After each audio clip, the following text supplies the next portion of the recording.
Hi guys, welcome back to my channel. I hope you're all doing really well, and in today's video we are going to be discussing some mistakes that we might be doing, which we might even be doing without our knowledge, but that damages your hair.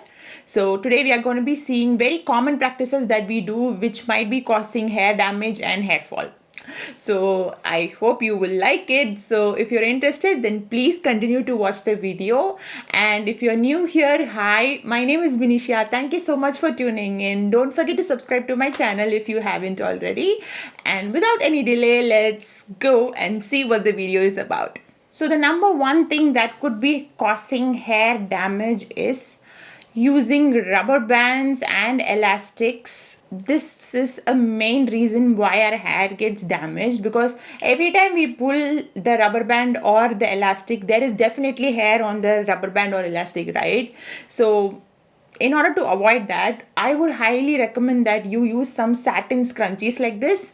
Either go for a silk or satin scrunchie, but silk is very expensive, so I think the satin one will do really well. So if you have used this, then you will definitely know how gentle this is on your hair. It is not gonna give you that really tight pulling effect also. So this is really safe for your hair in the long run, like for regular use and using it every day. If you use these kind of scrunchies, it's gonna save a lot of hair compared to really tight ones like these elastics or the normal rubber bands that we use on our hair. The second most common thing we do that gives us a lot of hair damage is putting this really tight ponytail. Like, we all love high ponytails, right? But that is like the most hair damaging hairstyle that could ever occur, I feel, because when you really pull your hair behind and put it all on, here, a very tight ponytail, what happens is that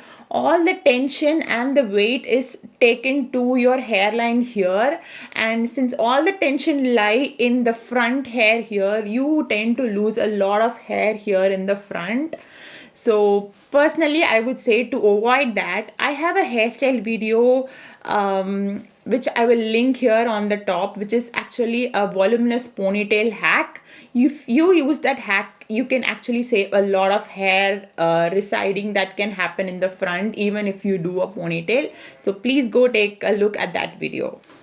Now, the third important thing what we have to see now is how you sleep with your hair. So you can't leave your hair open when you sleep. That's going to create a lot of frizz and knots to your hair, which is going to damage your hair. So you can't open your hair and sleep. And the other thing is, like, don't tie your hair into a tight ponytail or a bun or anything when you sleep, because again, when you keep your hair with lots of tension, you are definitely gonna face a lot of hair fall. So try avoiding that. So instead, what I personally like is to braid my hair loosely before going to bed. I prefer putting a double braid and then going to bed. Of course, you can put a really loose single braid and then go to sleep, and that is actually going to save your hair so much. So if you're someone who haven't practiced this so far, please try it on. You will definitely see so much difference. And the fourth mistake what we could be doing is exposing our hair to a lot of pollution, heat and damage. So if you're someone who likes to go out in a two-wheeler, or just in the sun all day, then please try to cover your hair and then go, because you're going to save a lot of hair damage, frizz and everything from occurring if you actually cover your hair. So I would prefer that you do that to save your hair.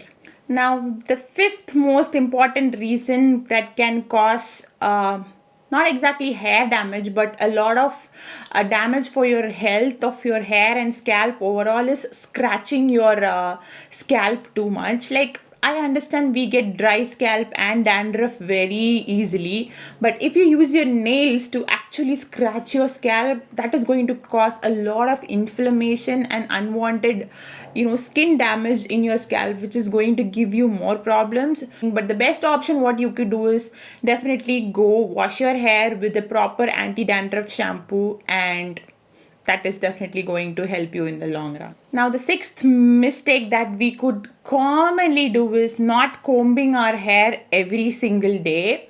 Like combing, I mean not just below, but what combing actually does is that it massages your scalp, it gets rid of all the flakes and everything that is formed in your scalp and give you a healthy scalp as well as hair. So don't forget to comb your hair every single day, and the best way to do that is start combing from below and then taking up to the top. Don't just start combing from the top, it is going to create a lot of hair damage. So start gently from the lower ends and gradually move upwards so that you don't break your hair, and it's overall very good for your hair. Now, the seventh most important thing that could be creating a lot of hair damage if you're using heat quite often is not using a heat protectant. Now, we actually know with all the trends coming up with what happens to your hair if you don't use a heat protectant. I think you must have seen all those videos where you can see people trying out with bread and bills and all that, where they put heat protectant on one side and they just keep heat overall to see how much difference the heat protectant side and the non-heat protectant side has. So keep that in mind. Put heat protectant no matter what. Even if you're blow drying your hair, put a heat protectant and then do it, and that is going to save your hair so much damage, and your hair is definitely going to thank you. Now, the eighth point which I want to discuss here is, I've seen this happening a lot in my hostel. Okay, so what happens is, girls, what they do is they use big heavy towels to tie their hair when their hair is wet. So what happens is that when you tie a really heavy towel to remove the moisture from your hair, you're going to keep the towel in your head, right? And the towel absorbs water, and the towel is going to be super heavy on your hair, and all the weight is again going to draw all the tension here in the front hairline, which will give you again receding hairline. So please don't do it. Use a small microfiber towel like this, like how I show in the video, or you can even use a t-shirt, which is going to help you so much.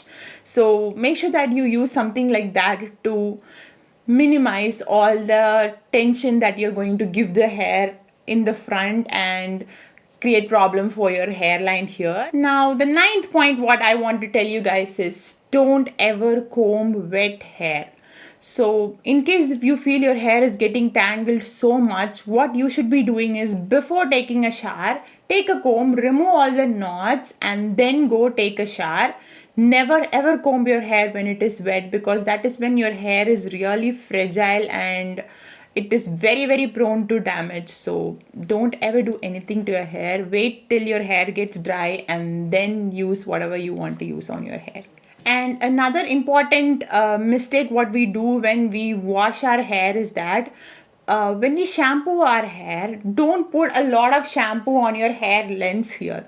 The main purpose of the shampoo is to remove all the dirt and oil that is produced on our scalp. So focus shampooing more on the scalp. And with conditioner, you have to apply it only on the lens and not on the hair. So leave like 1/3 of the length here and then apply it to the lower 2/3 of your hair, and you will definitely see better effects of the shampoo and conditioner if you follow it the right way. So conditioner is for the lens and shampoo is for the scalp. Practice that.